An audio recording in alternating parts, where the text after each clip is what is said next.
Welcome, ladies and gentlemen. Thank you so much for your great support always. I usually don't take it for granted. By supporting me in this video, just do me a favor, ensure you like the video. I will appreciate you so much for that like. Thank you so much, ladies and gentlemen. Now, Kenyans, the newly appointed CS of Cooperatives, Wycliffe Oparanya, is now coming out to give William Samoei Ruto warning that if they are not going to heed or rather to accept or to implement his advice as the CS of Cooperatives, then he is ready to resign or step down and go to relax at his home. Because when he was appointed, Oparanya is claiming the government of the day, through William Ruto, who is the president of the Republic of Kenya, knew that he was competent to deliver in that docket. And so for him to deliver in that docket, the government of the day, led by William Samoei Ruto, must at least implement some of his advices. And if not, he's going and ready to step down as the CS of Cooperatives. Cooperatives Development and MSME's Cabinet Secretary Wycliffe Oparanya says he's ready to step down from position should his counsel to the government be ignored. Oparanya, who was attending a church service at Mariakani Church of God, also spoke on the need for Luhya unity, hailing the formation of the broad-based government. At a separate function in Western Kenya, National Assembly Speaker Moses Wetangula praised the inclusion of opposition members into the government, saying it will bring peace and unity in the country. Wale watu ambao wametoka na Kakamega, mnaona ile kazi nilifanya huko. Hao mimi sikufanya kazi. Si nilifanya kazi? Ndio kwa sababu hao wameangalia, wameona huyu mzee anaweza kusaidia kazi. Si ndio? Nitawasaidia. Nitawasaidia, lakini kiwaambia twende njia hii ni wanakataa, mimi nitajiondoa na nirudi kwangu. Lazima tukiwa na shida tukuje pamoja, tuongee, tutatue matatizo yetu. Na hivyo ndivyo mmeona sisi kama washauri wa rais tumemshauri na ameleta serikali ya kujumuisha watu wote. Ndio mnaona John Mbadi ameingia, Joho ameingia, Wandai ameingia, Oparanya hapa ameingia, na wale ambao walikuweko, ili nchi kuje pamoja tuweze kutembea pamoja. On the same note, I want you to understand that it is not only going to apply with Oparanya, but again this is going to apply with other CSS. Is William Samoei Ruto going to respect the advices of John Mbadi as the CS of Treasury? Is William Ruto going to accept and honor the advice of the Blue Economy and Mining Hassan Joho, the same to Wandai, and the same to other CSS? Because we were told in the first or previous cabinet of William Ruto, there was a wrangle in between them. That some cabinet or some CSS had their own opinion contrary to those other CSS when they were having a cabinet meeting in State House. But now the question is William Samoei Ruto going to accept and follow the advices of the CSS? Because number one, remember, these CSS are the advisors of William Ruto, having offices and portfolio. Leave alone people like David D. The main advisors are now the CSS. The CSS ambao wako na portfolio na wako na offices. Sijui kama mnanielewa.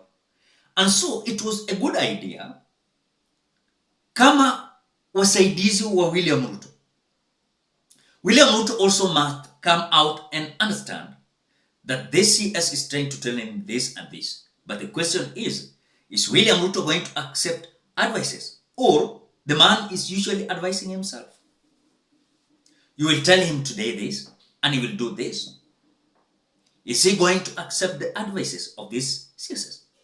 So it means that if the CSs are not going to be respected with their advices, then it means William Ruto decided to give incompetent CSs so that he can advise himself and do all things for himself.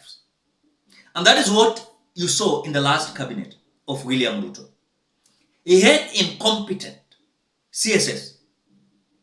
He had incompetent CSs so that when you look at them, you could complain that this person is not competent. This person is not competent. So William Ruto reacted or made decisions on their behalves. But now the duty of the CSs, how do wasaidizi wa William Ruto? And if he's not going to accept their recommendations, William Ruto is going to follow his own path, then I'm telling you, still these cabinet ministers are going to fail.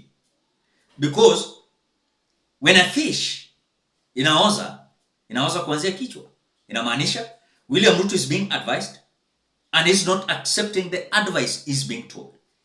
Then the only thing he's having is that his government is too stuck in terms of development, in terms of their policies.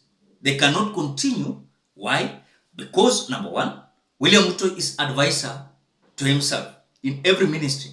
William Ruto is the advisor for himself in Ministry of Health, Education, Treasury, Defense, and everywhere. And so Oparanya is coming out to say that if he is not going to be respected with his advices, then he's ready to step down. Na aende apumzike nyumbani. Why? Because when he was appointed, these people knew that he was competent. And so his advices must put into action. But are you sure these individuals are going to respect Oparanya's advices? Because earlier on we have ndio tulikuwa na ma-CSs walikuwa hawaelewi anything. But some walikuwa wanaelewa, but William Ruto alisikiza ma-advices zao kweli? I don't think. So this notice by Oparanya is also reminding me something that I told you here. Are you sure that these CSs are going to be independent? Are they going to be independent? That is John Mbadi, who is now controlling the treasury. Are you sure he's going to be independent?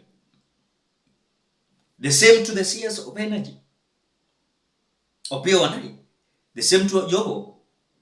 The same to Oparanya. Because hawa wenye walitolewa kwa ODM ni mang'aa. These CSs ambao wanatoka ODM, hawa ni mang'aa.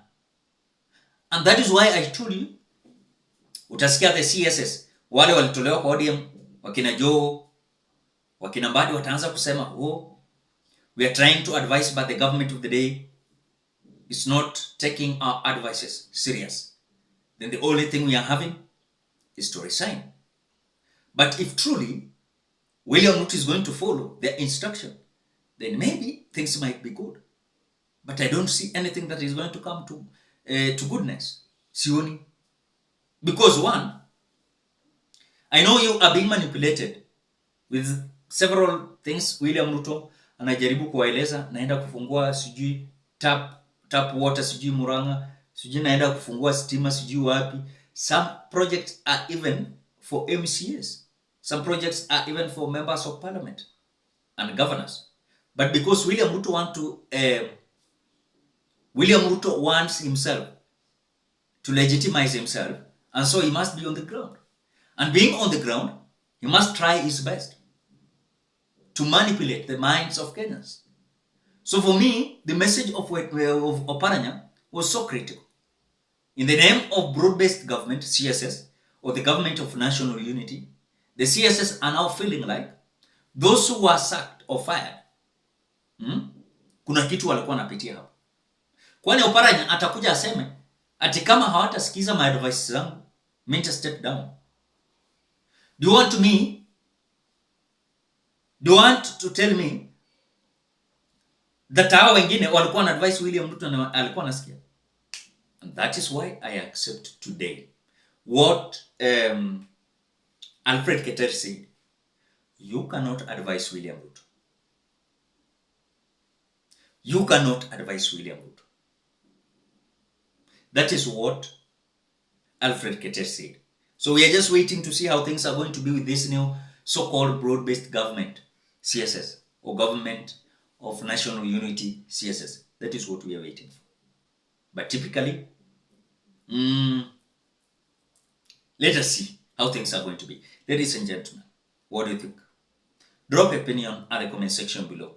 Otherwise, thank you so much because of your support. Please consider subscribing, liking, commenting, and sharing this video. Bye-bye till you meet in another video.